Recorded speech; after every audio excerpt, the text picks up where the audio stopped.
Ini semoga tetap istiqomah, tetap menjaga keislamannya meskipun bapak-bapak ya bersamaan berdekatan dengan agama sebelah, tapi ya bapak itu dalam lindungan Allah SWT.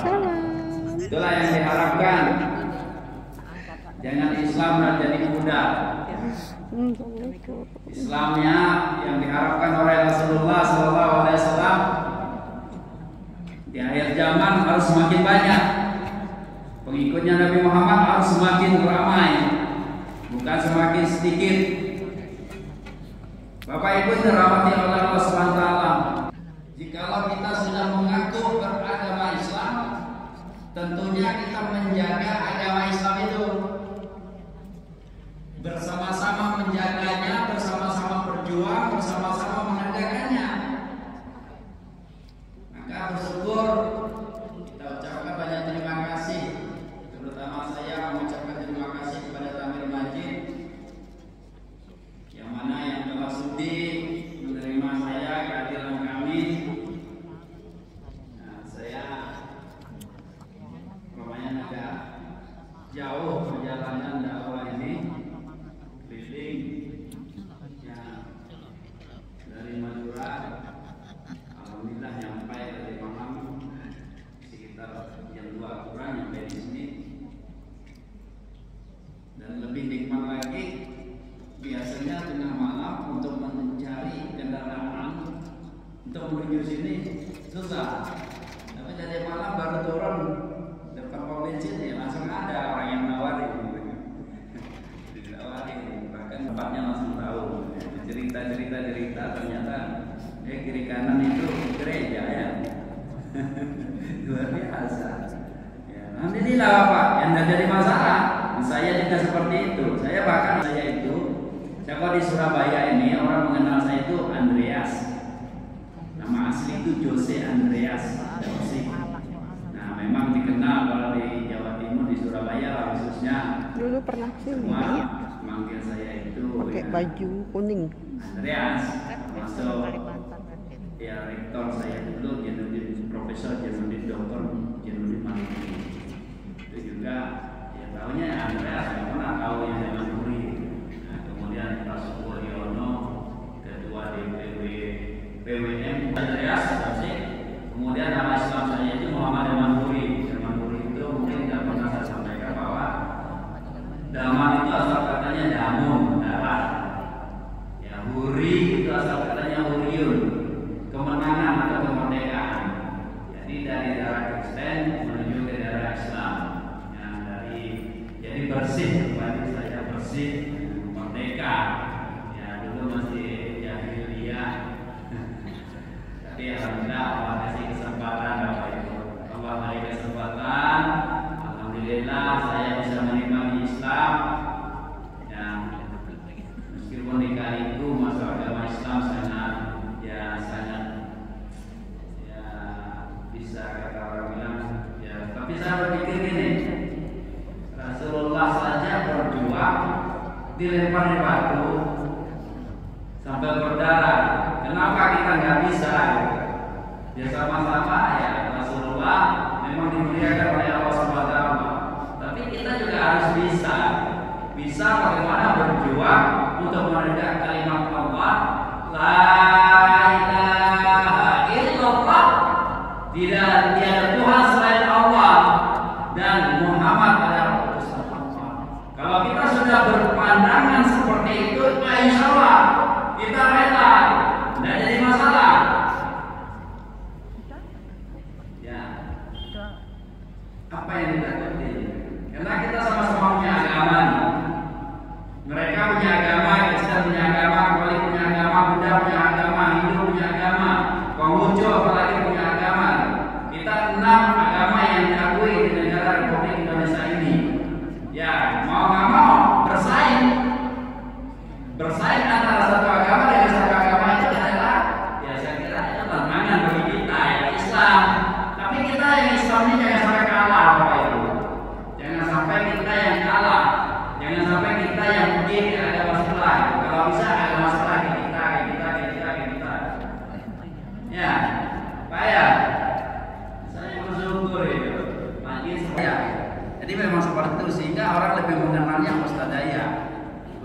Dayak.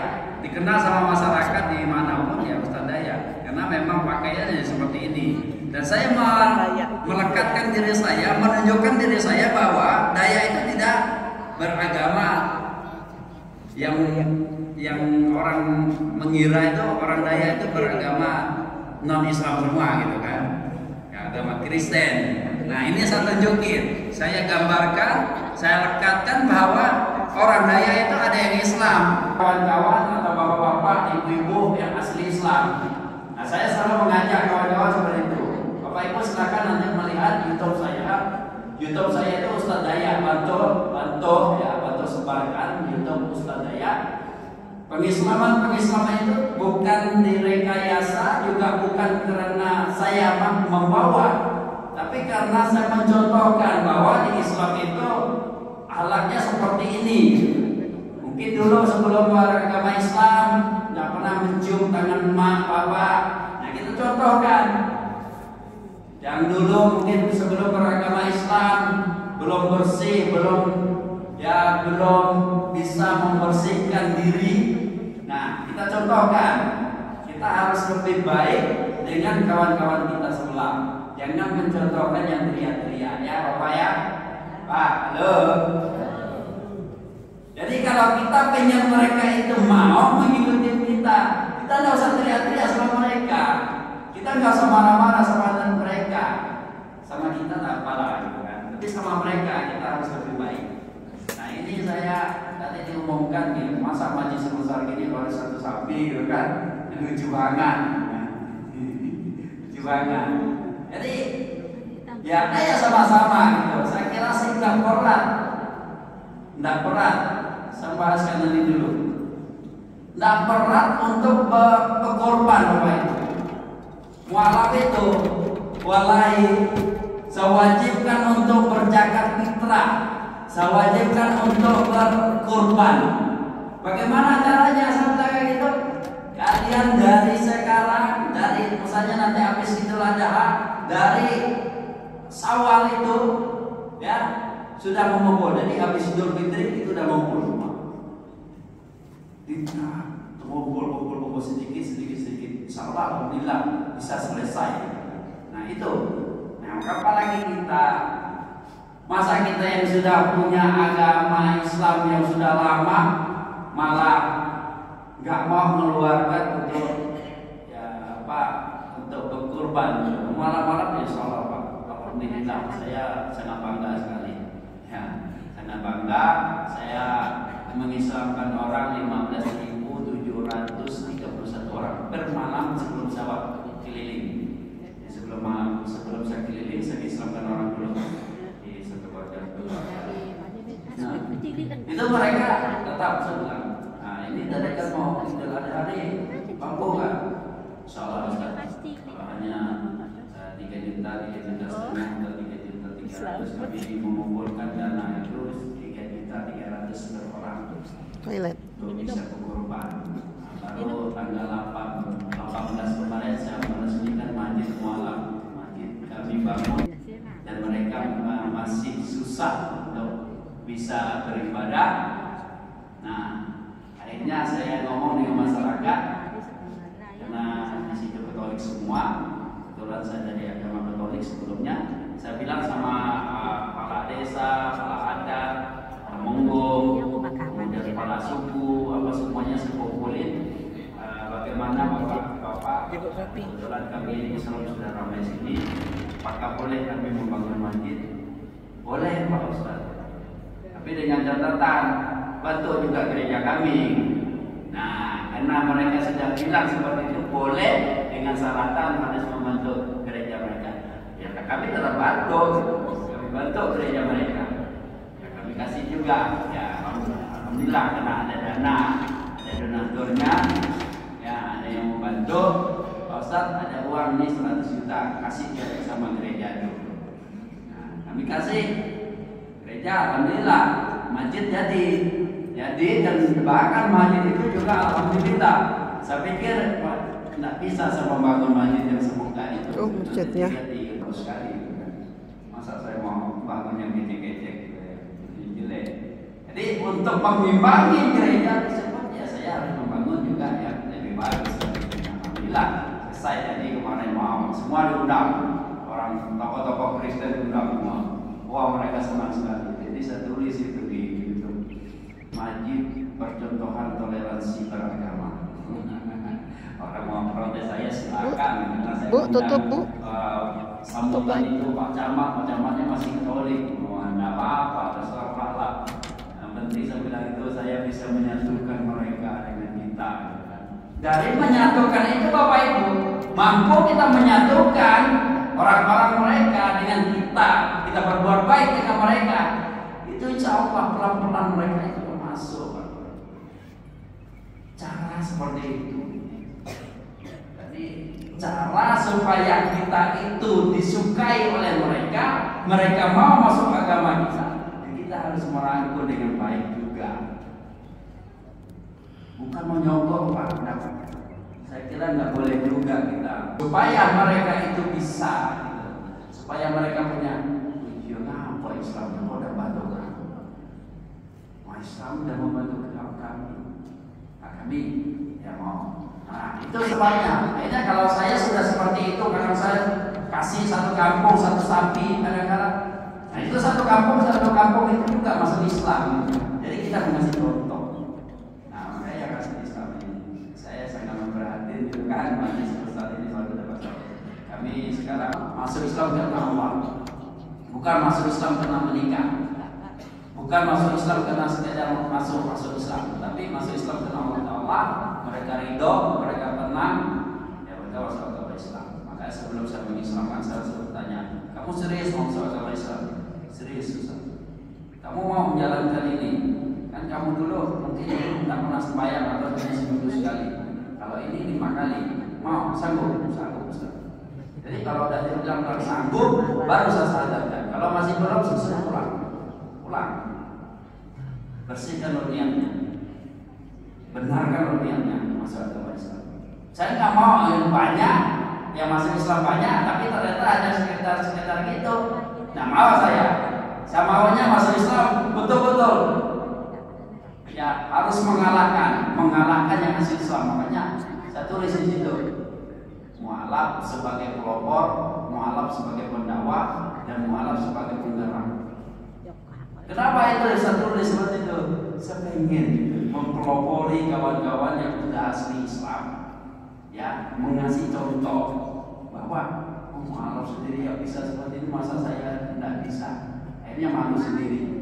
Yang asli Islam itu malu sendiri, karena malam-malam bergerak, sementara kita yang asli Islam itu hanya yang menonton. Nah, jadi saya bikin seperti itu supaya malu aja. Makanya sekarang dan mencari mualaf di Kalimantan Barat yang nggak bisa ngaji, nggak bisa Bapak. Semua bisa ngaji.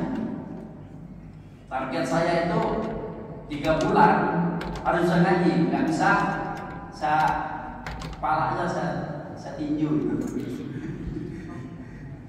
Kalau nggak bisa saya paksa harus bisa ngaji, karena saya bilang kasih contoh. Kita kasih malu yang asli Islam yang nggak bisa ngaji.